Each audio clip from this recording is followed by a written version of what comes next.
When I was 8 years old, I witnessed a dead person laying on a drawer looking, and she was all white clothes with a long ponytail just below the neck and left like this.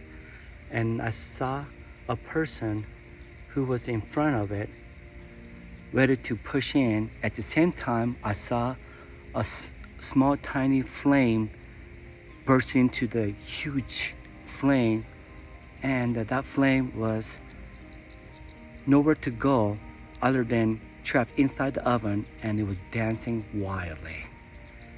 At the same time, the person slowly pushed the drawer inside the oven looking thing slowly at a time, and then finally it shut completely and made it kunk sound. At the same time, when I was watching that, I see a little bit of a light smoke, black smoke, slowly, gradually getting heavier and heavier, and some of the smoke was creeping out of the crack, and I saw of black smoke was coming out of the chimney, and that has frightened me so much in so many ways, emotionally and mentally, that I could not withstand. And at the same time, the smell of the popping noise. In other words, a smell of like something's burning. It's like someone is sacrificing the human. So I guess in this case, you could say it's sacrificing the human, but it's already dead. And that alone frightened me. Another thing that frightened me the most was the noise of sizzling and a popping noise. And that alone, as being 8 years old, frightened me even up to today. So when I see someone's funeral, I do not go near the casket because it brings back all that memory of my childhood. And finding out the orphanage was right next to cremation center. So because of that, I could hear the popping noise.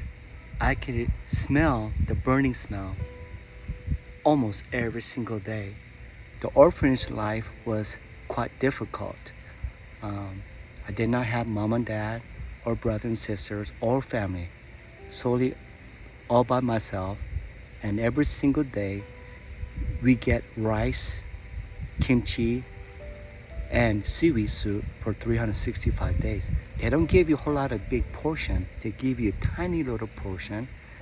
And so because of that, there's no second servings. And I was always starving at all the time. After school, I would walk to the orphanage, and along the walkway, I saw a dog dish. And dog dish is filled with soup that I'm not sure how long it's been out.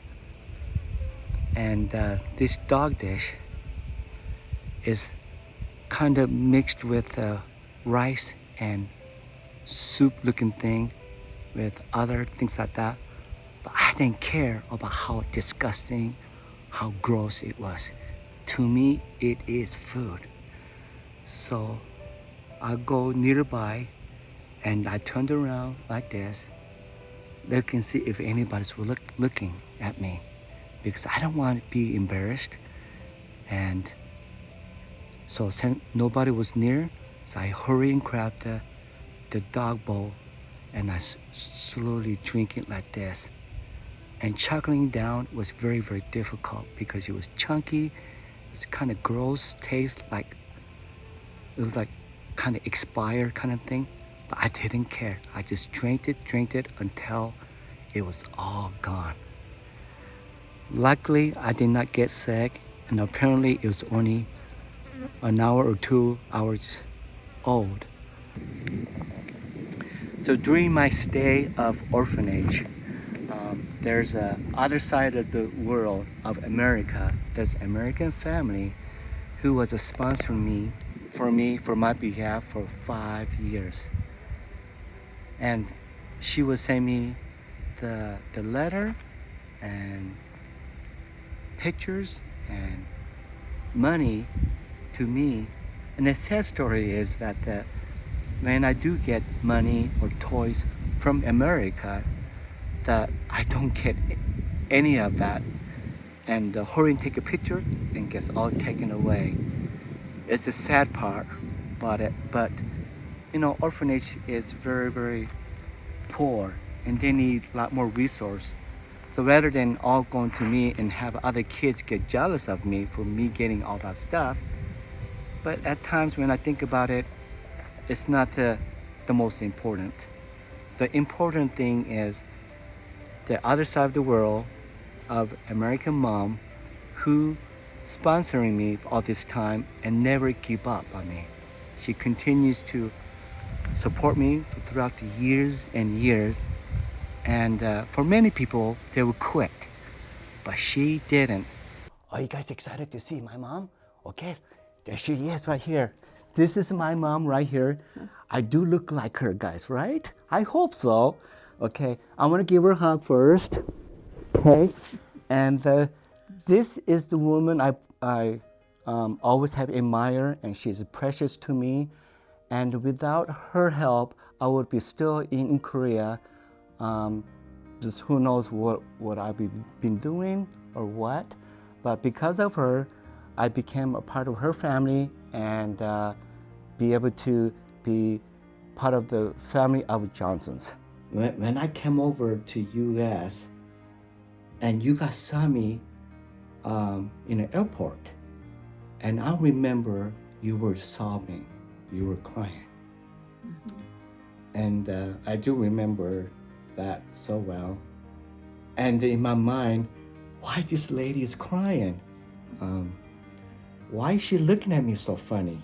And she's got blue eyes and she got blonde hair, long pointy nose, which I never seen American person in my life, and it shocked me in so many ways. But what was it feel like for you at the moment you just grabbed and hang on tight on me? What was it like? When you walked off that plane, all those emotions came rushing forward. And since I had been the one to talk to the Senator Garn and do all the work and whatever, I just fell apart. It was finally happening. We had no idea that it was real, and to see you walk off that plane was so exciting.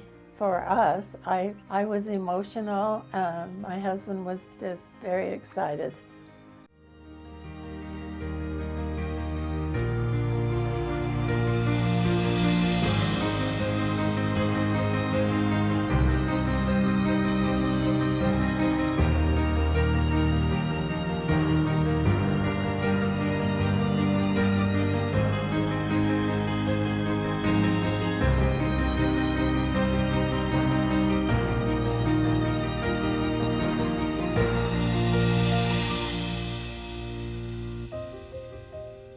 First day you were home in our house, and it was late at night when the plane dropped us off. Anyway, I thought I was so nervous that you were going to fall out of bed. You wanted the top bunk. And I put the side up, and you said, I don't need that. And but I was so worried about you. And they told us that expect problems. And the next morning I woke up at 6:30, and you were in the kitchen, and you had gotten in the cupboard and got a bag of Doritos and a glass of milk, and you were watching cartoons. And I figured he's going to be okay.